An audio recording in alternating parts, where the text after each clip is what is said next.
তাদের চিন্তা চেতনা ঢুকায় দিতে না পারে। সূরা মায়েদা ৪৯ নং আয়াতে কারীমাতে আল্লাহ রাব্বুল আলামিন বলেন, আপনি খেয়াল করে শোনেন, আল্লাহ রাব্বুল আলামিন বলেন, وَاحْذَرْهُمْ أَنْ يَفْتِنُوكَ عَنْ بَعْضِ مَا أَنْزَلَ اللَّهُ إِلَيْكَ। নবী সতর্ক থাকা লাগবে, ডারউইনের কোন তথ্য যেন দিতে না পারে,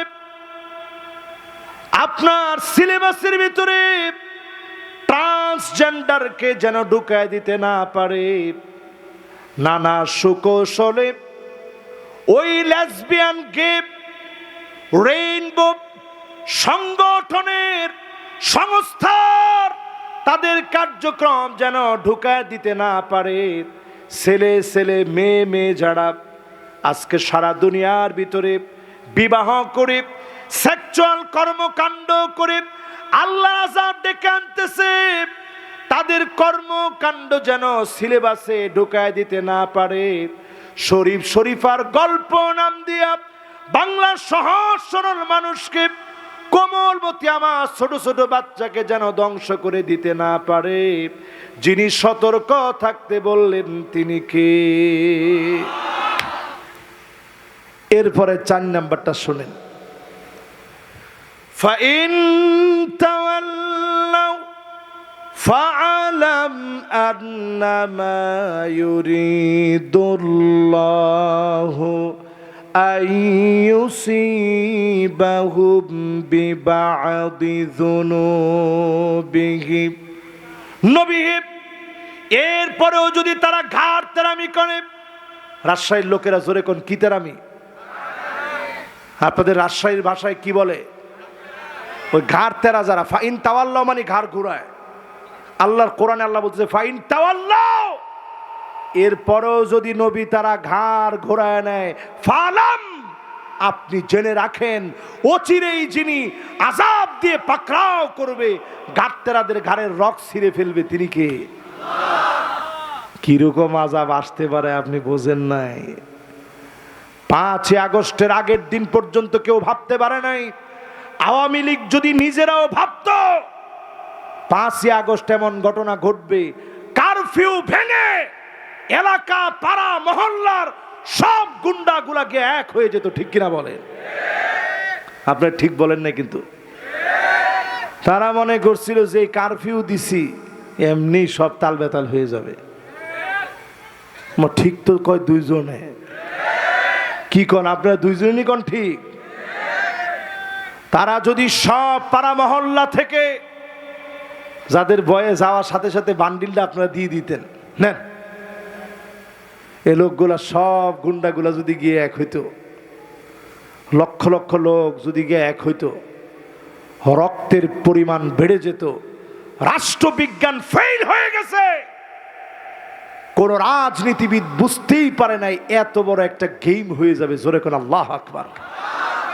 ঘটায় দিয়েছেন কে?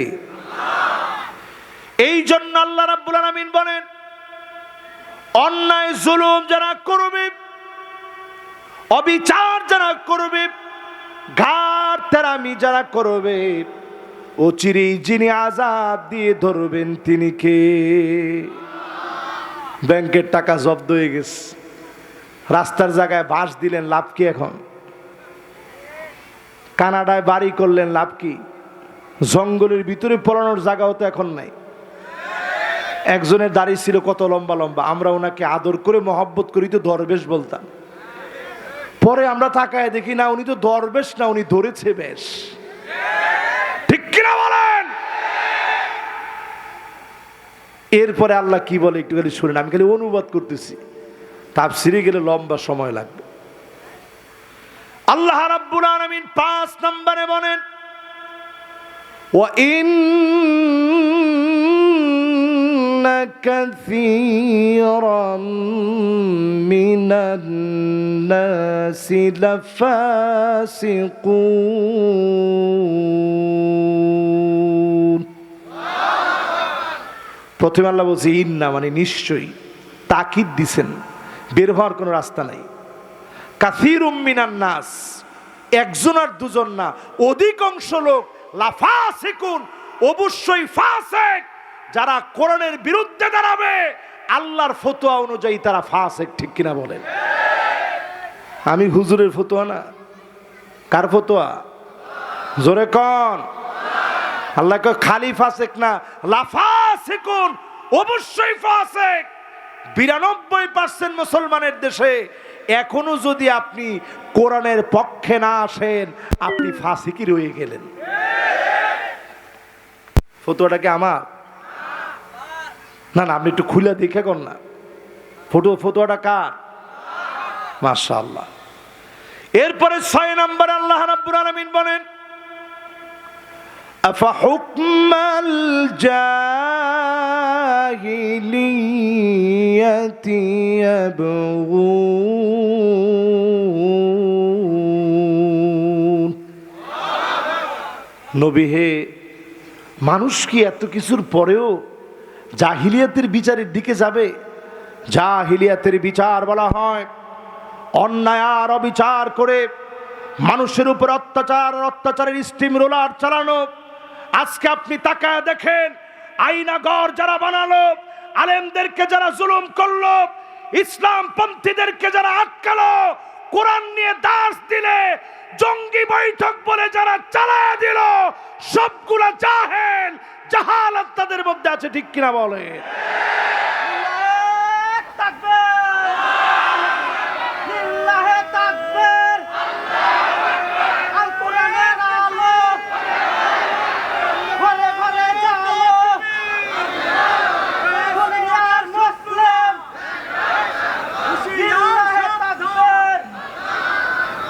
এবার আপনারা একটু চিন্তা করেন, মাশাআল্লাহ মাশাআল্লাহ, এই নারায়ে তাকবীর, এই স্লোগান থেকে আমরা বের হব না ইনশাআল্লাহ। এটা আমাদের বিজয়ের একটা স্লোগান। বাংলাদেশের অনেক মানুষ বলছে যে নারায়ে তাকবীর স্লোগান এটা তো অমুক দলের স্লোগান।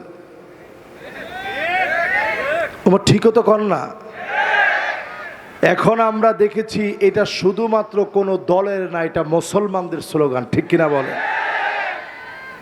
এজন্য ফাসিক নিজের পরিচয় দিয়েন না, জাহেল নিজের পরিচয় দিয়েন না, মুমিন নিজের পরিচয় দেন, ঠিক কিনা বলেন?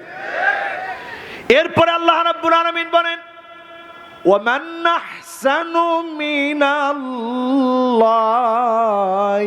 হুকমা,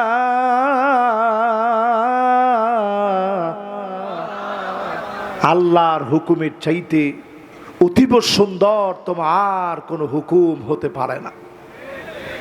এই যে এই কিতাবের চাইতে সুন্দর আর কোনো কিতাব হতে পারে না। জোরে করে আল্লাহু আকবার। একটু পইরা দেখেন। 8 নম্বরে আল্লাহ রাব্বুল আলামিন বলেন, লিকাওমি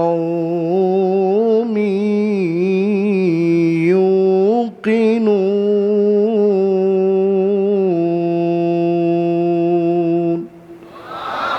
একমাত্র প্রবল বিশ্বাসীরা এই কিতাবের দিকে আসবে। আরো জোরে বলেন, আরো জোরে।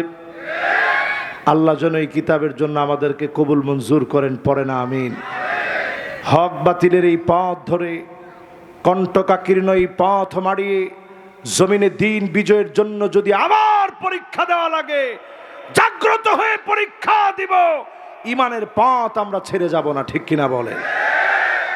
প্রিয় ভাইরা আমার, সূরা আসর এমন একটি সূরা, লাকাফাতহু, শুধু যদি এই সূরাটা আল্লাহ নাজিল করতেন আর গোটা কোরআন যদি নাও দিতেন, ইমাম শাফিঈ রাহিমাহুল্লাহ বলেন এই একটা সূরা যথেষ্ট হয়ে যেত। জোরে কোন আল্লাহু আকবার। এমন একটি সূরা থেকে যতগুলো কথা বললাম শুনলেন, আল্লাহ পাক আমাদেরকে আমল করার তৌফিক দান করুক, পড়েন আমিন।